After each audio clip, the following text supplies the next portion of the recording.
ṣe yìí kó ṣàmọ́dún. Olúwadámilọ́lá. Kó ṣe yìí kó ṣàmọ́dún. Ọmọ Adébáyọ̀. Kó ṣọdún rẹ nínú ayọ̀.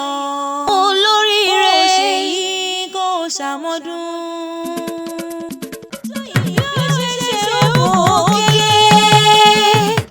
Ọpẹ́ pàtàkì fọ́bà láwòrán àbí o.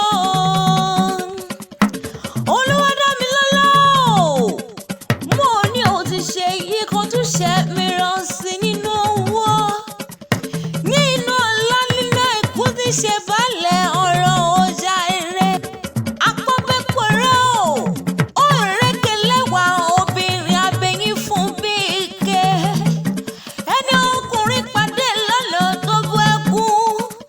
Ó ní Olúwadámilọ́lá bó tiẹ̀ jáyà mi ṣáàtìwá jálè tèmi.